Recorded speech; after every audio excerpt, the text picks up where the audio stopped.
शनिवार का दिन है जिस दिन अपन इस दरिद्रता से मिलने के लिए पीपल के पेड़ के नीचे आए हैं।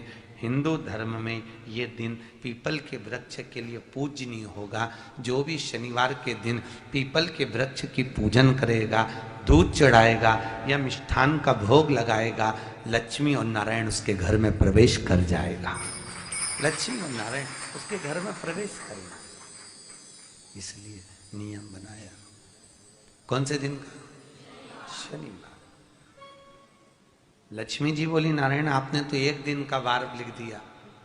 शंकर जी ने 7 वार बनाए हैं, रविवार, सोमवार, मंगल, बुध, गुरु, शुक्र और शनि।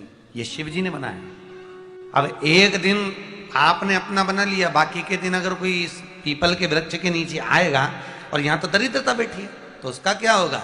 भगवान नारायण बोले, सुन दरिद्रता, तेरे से एक विनती है, अगर कोई भी मनुष्य इस पीपल के पेड़ के नीचे अगर 7 दिन में आता है और उसके हाथ में अगर कोई सामग्री होती है तो तू उसके घर में प्रवेश नहीं करेगी। नियम है पीपल के वृक्ष का, या तो पानी का लोटा लेकर जाओ, कुंकू का चोपड़ा लेकर जाओ, शक्कर लेकर जाओ, या पेड़ के नीचे चींटी को डालने के लिए आटा ले जाओ, पर खाली हाथ पीपल के वृक्ष के नीचे कभी मत जाओ, कभी नहीं। खाली हाथ जाओगे तो दरिद्रता तुम्हारे घर में प्रवेश करेगी। दरिद्रता उठकर खड़ी होकर बोली, नारायण तुमने अपनी मनमानी करी है, एक दिन मुझे भी मेरा चाहिए। भगवान ने कहा, बोल कौन सा दिन चाहिए?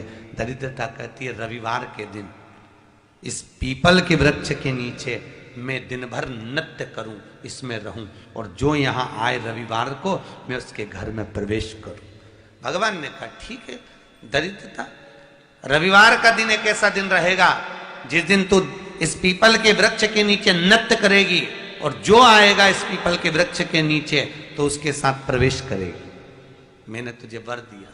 इसलिए हमारे यहाँ केवल पीपल का वृक्ष अगर दीवार में भी लग जाता है ना, किसी की फैक्ट्री की दीवार में, किसी के घर की दीवार में पीपल का वृक्ष अगर लग जाता है, पीपल का पौधा लग जाता है, उसको कितना भी तोड़ लो वो वापिस लग जाएगा।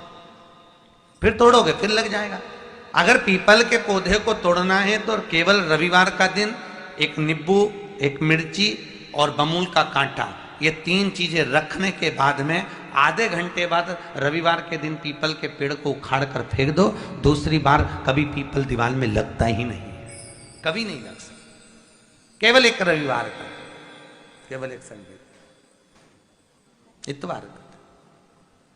घर में दीवारों पर अगर पीपल लग भी गया है, इसलिए पीपल के वृक्ष को उखाड़ने का, अगर घर में पीपल लगा हुआ है या पीपल का पौधा हमारे घर में लग गया, उसको उतारना, निकालना, लगाना, तो पीपल के वृक्ष को अगर निकाला जाता है तो रविवार के दिन, और अगर पीपल के वृक्ष को कहीं लगाया जाता है तो सोमवार के दिन या मंगलवार के दिन, बुधवार के दिन, इन दिनों में लगा सकते पीपल के वृक्ष कहीं लगाना। शनिवार का दिन एक ऐसा दिन होता है जिस दिन पीपल के वृक्ष को कहीं जाकर लगाया नहीं जाता, क्योंकि शनिवार के दिन पीपल के वृक्ष के नीचे लक्ष्मी रहती है। हम अपने हाथों से अगर पीपल का वृक्ष किसी दूसरी जगह पर शनिवार को रोपित करते हैं तो हमारे घर की लक्ष्मी अपने घर से छिन्न होकर चली जाती है। इसलिए शनिवार के दिन पीपल लगाया नहीं जाता, किसी के घर जाकर उसको वापस पलटा नहीं जाता। लग गया उसको डाल। प्रभु मेरी धर्म पत्नी को कहाँ रखूं आप बताओ? वो तो जहां यज्ञ होता है, अनुष्ठान होता है, दान होता है, पुण्य होता है, सत्कर्म होता है, वहां जाने को तैयार नहीं। अब करूं क्या? भगवान ने बोला, एक काम करो। दुर्वासा जी बोले, जिसके यहां रात्रि में बर्तन झूठे पड़े रहते हो उसके घर में इस दरिद्रता को लेकर तुम प्रवेश कर जाना। जिसके यहां रात्रि में बर्तन झूठे पड़े हो वहां लेकर प्रवेश कर जाओ। दूसरी जगह दुर्वासा जी बोले, जो स्त्री घर में दोपहर के समय पर सो रही हो उसके घर में इसको लेकर प्रवेश कर जाइए। जो स्त्री दोपहर के समय में घर पर सो रही हो, इस दरिद्रता को लेकर प्रवेश कर जाइए।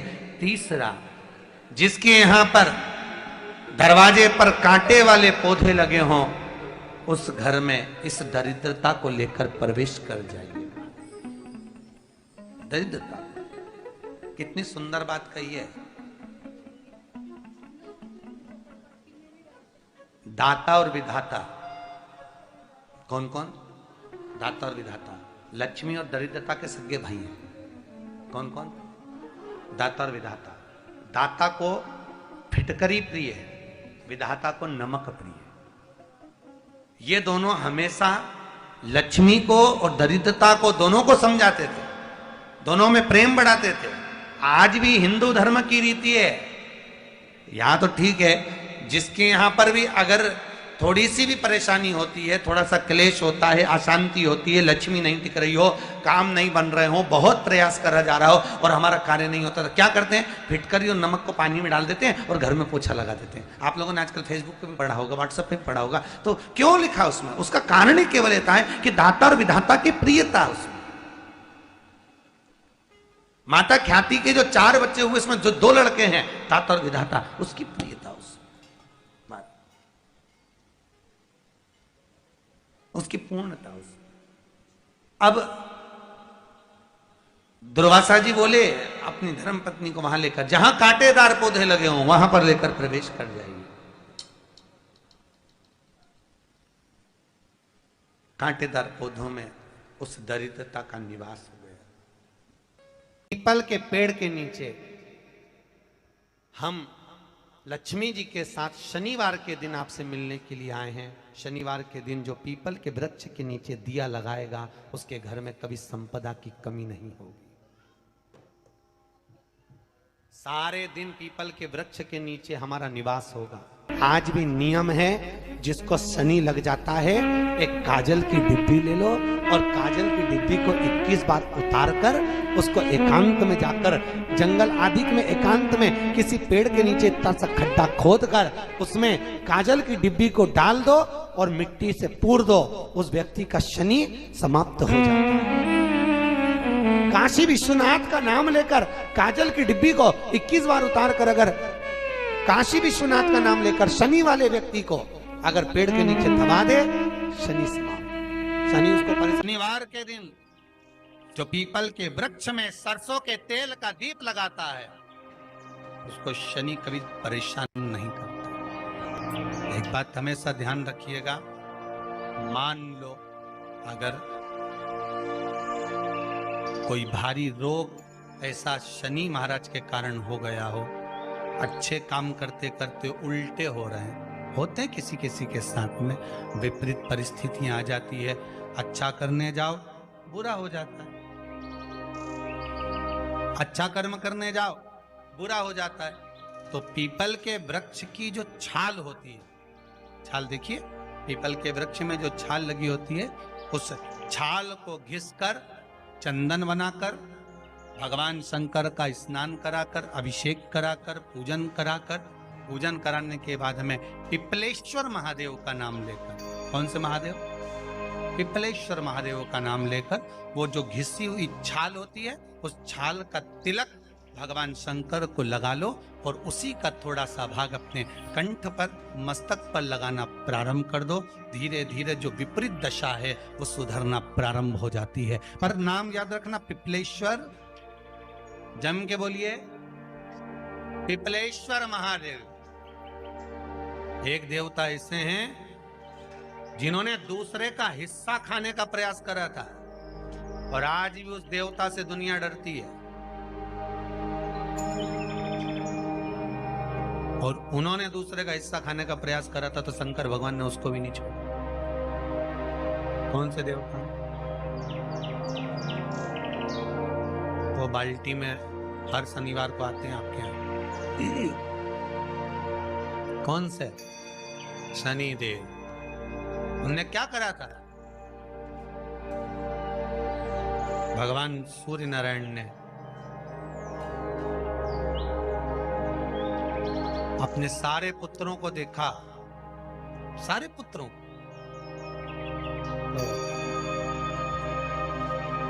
सारे पुत्रों को देखकर आज मेरे सूर्य नारायण भगवान बड़े सुखी, बड़े प्रसन्न। मेरा पुत्र शनि भी श्रेष्ठ है, मेरा पुत्र यम भी श्रेष्ठ है, सब ठीक है। आज भगवान सूर्य देवता ने अपने पुत्रों को बुलाकर कहा, आज मेरा मन कर रहा है कि मैं सारे लोगों का राज्य अपने पुत्रों को बांट दूं, सबको अपना अपना हिस्सा दे दूं। शनि महाराज जी को भी हिस्सा दे दिया गया। अब जब शनि महाराज जी को हिस्सा दे दिया तो शनि महाराज जी संतुष्ट नहीं हुए। दुनिया में ऐसे लोग बहुत सारे हैं जो संतुष्ट बहुत कम हो पाते। शनि देव के मन में संतुष्टि नहीं हुई। जब शनि देव के मन में संतुष्टि नहीं हुई तो शनि महाराज उसी समय पर अपने सारे भाइयों का हिस्सा बटोरने लगे, उस पर कब्जा करने लगे। कब्जा करने लगे तो सूर्य देवता की आंख में जल भर गया। कितना तेजवान सूर्य नारायण, कितने तेजवान, कितना तेज भगवान सूर्य के पास में था। पर शनि महाराज को देखकर आज रो रहे हैं। शनि महाराज को, शनि महाराज ने अपने भाइयों के इस हिस्से पर क्या कर लिया। सूर्य नारायण भगवान की आंखों में जल भर गया कि मेरा पुत्र ऐसा कर रहा है। शनि को बुलाया सूर्य नारायण भगवान ने, समझाया और नहीं माना। किसी किसी की नियत होती है कि इसको इतना कैसे दे दिया, अम्मा ने इसको इतना कैसे दे दिया, पिताजी ने इसको इतना कैसे दे दिया, मैं तो कब्जा करूंगा, दुकान नहीं छोड़ू, घर नहीं छोड़ू, ये नहीं छोड़ू, वो नहीं छोड़ू। मत छोड़, एक दिन संसार छोड़कर जाना पड़ेगा।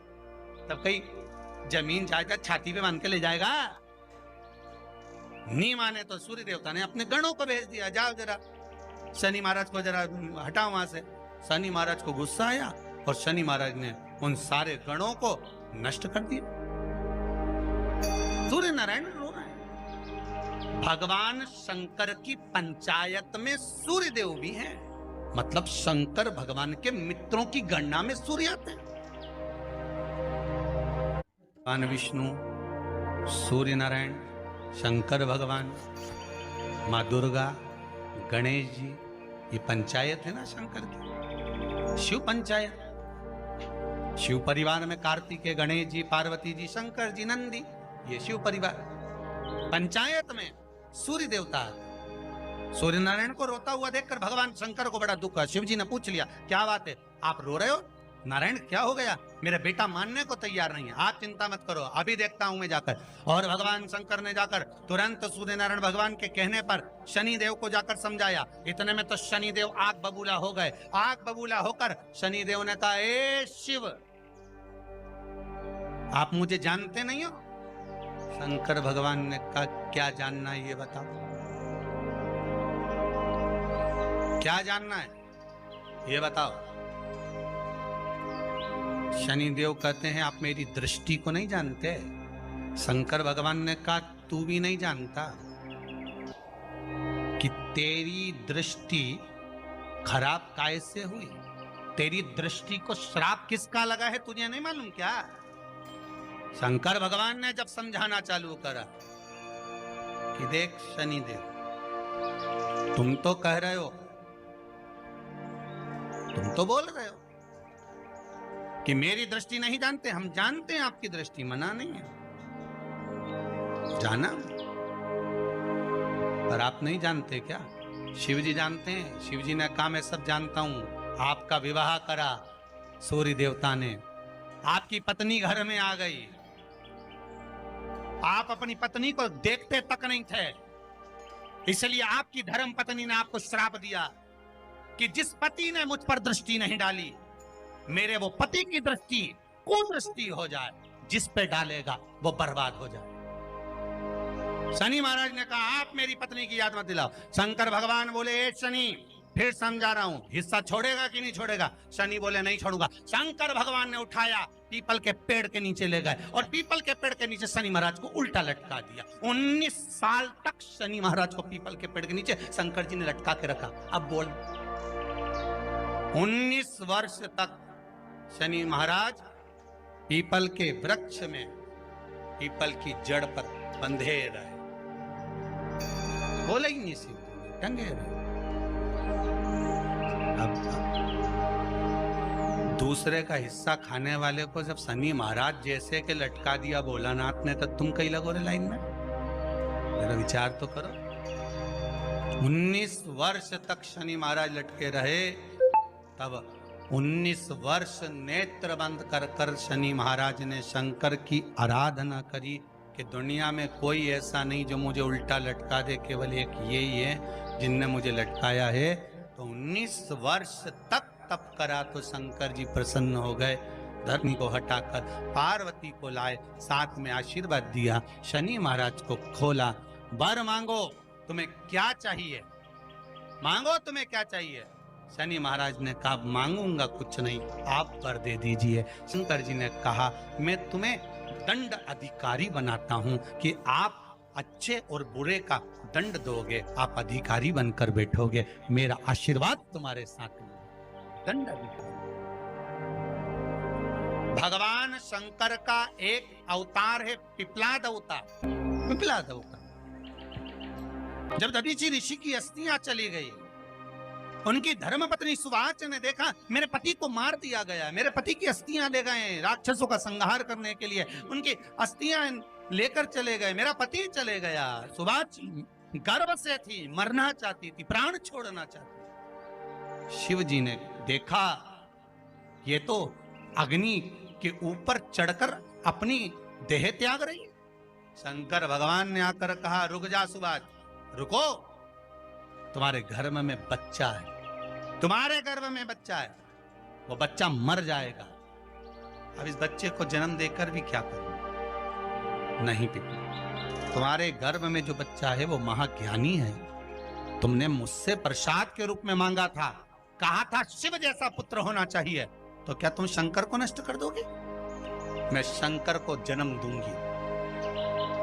सुवाच ने 2 पत्थर उठाए, अपने गर्भ पर मारना प्रारंभ करा, गर्भ पर मारा, बच्चे ने जन्म लिया। बच्चा 7 महीने का था।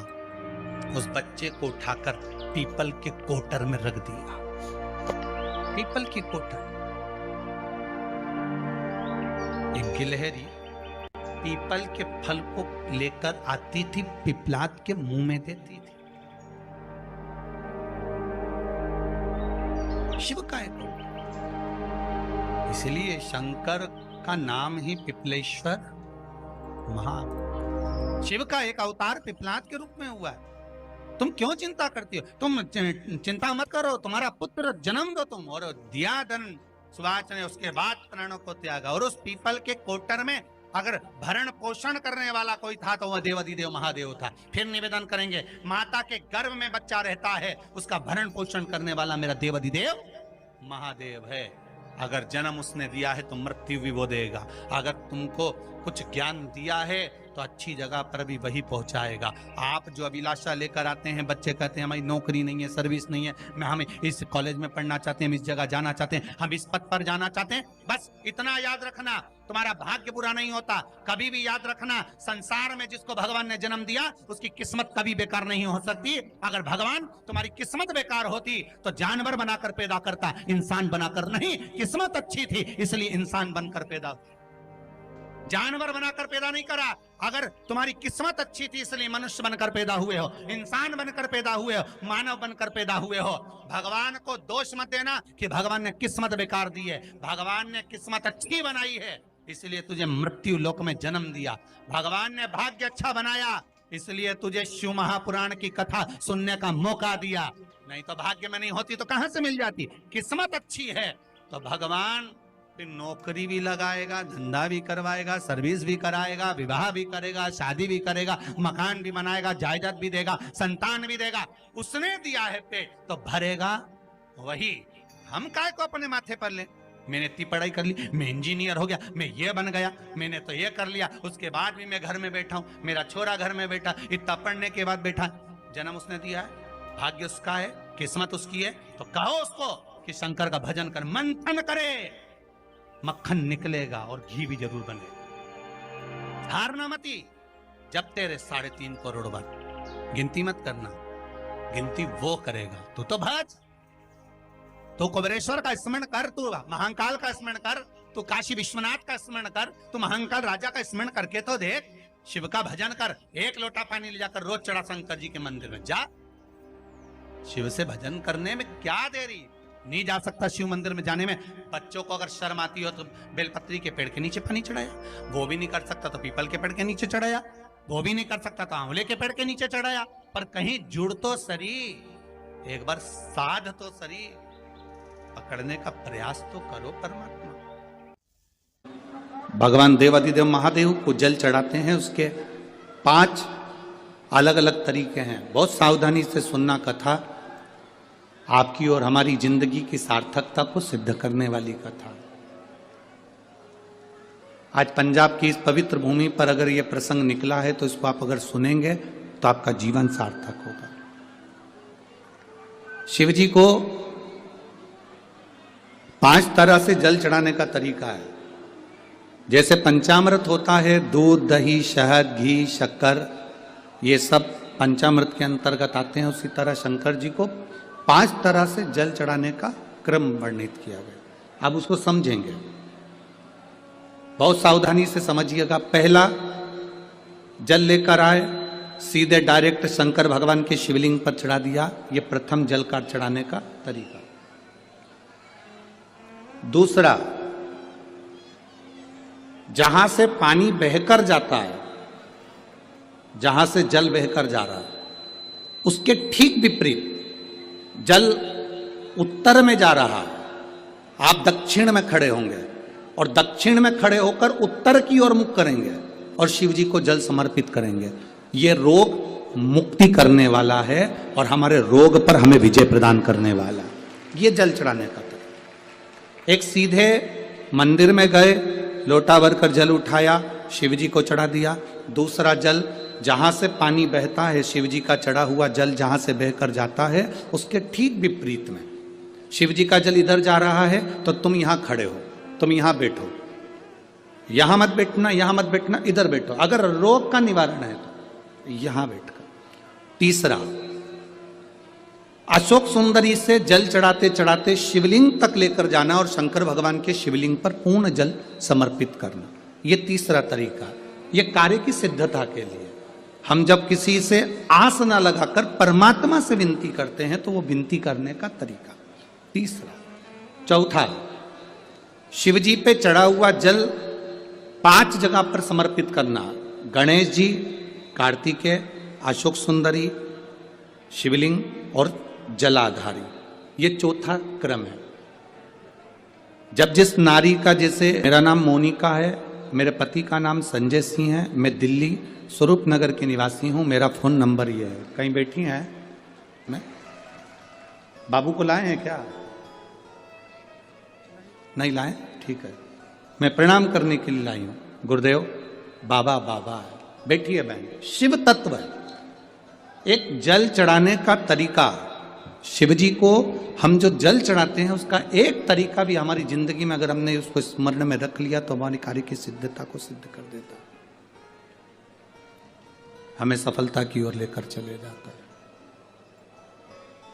सीधे जल चढ़ाना, दक्षिण में बैठकर उत्तर की ओर मुख कर कर जल चढ़ाना, अशोक सुंदरी से लेकर शिवलिंग तक जल चढ़ाना, 5 स्थान पर गणेश, कार्तिकेय, अशोक सुंदरी, जलाधारी, शिवलिंग पर जल चढ़ाना 5 स्थान पर।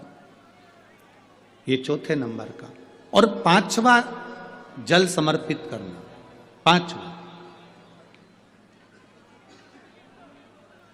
5वें नंबर का जल।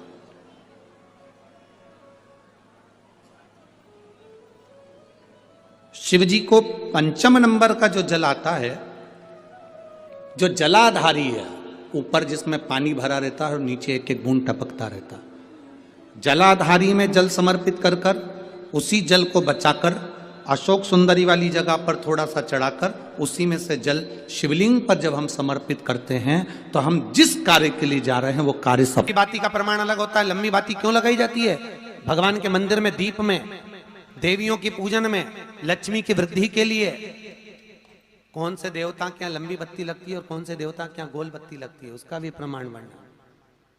किसी देवी की पूजन करो तो लंबी बत्ती आती है, कुल देवता की पूजन करो तो लंबी बत्ती आती है, किसी मंदिर में किसी देवता को लगाने जाओ तो गोल बत्ती लगती है, उसका भी प्रमाण है। लंबी बत्ती जहां लगाई है, अगर लक्ष्मी के सामने लगाई है तो लक्ष्मी की लंबाई बढ़ती है, लक्ष्मी की वृद्धि बढ़ती है। अगर कुल देवता के नाम की लगाई है तो वंश की वृद्धि होती है। इसलिए हमारे यहाँ अमावस्या पूनम को जो पाटे माटे भराते हैं उसमें गोल बत्ती नहीं लंबी लगाई जाती है, जिससे हमारा वंश बढ़े। नवरात्रि में देवी जी की जो बाती लगाई जाती है वो लंबी लगाई जाती है, गोल नहीं। क्यों? क्योंकि जिससे माँ हम पर कृपा बना कर रखे, हमारा वंश खूब बढ़े, हमारे यहाँ लक्ष्मी की वृद्धि हो। स्थिर बाती गोल बाती लगाई जाती है ब्रह्मा के मंदिर में, इंद्र के मंदिर में, देवता के मंदिर में। तुलसी के सम्मुख में लंबी बाती नहीं लगती, तुलसी के सम्मुख में गोल बाती लगाई जाती है महाराज, जिससे स्थिरता का भाव केंद्रित हो। स्थिरता का भाव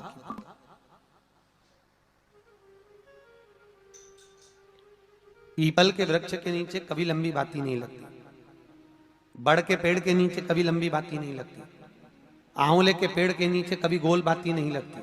आंवले के वृक्ष के नीचे लंबी बाती लगना चाहिए। धन की वृद्धि, सुख समृद्धि। तुलसी के पौधे के नीचे लंबी नहीं लगती, गोल बाती लगती। बातियों का भी प्रमाण।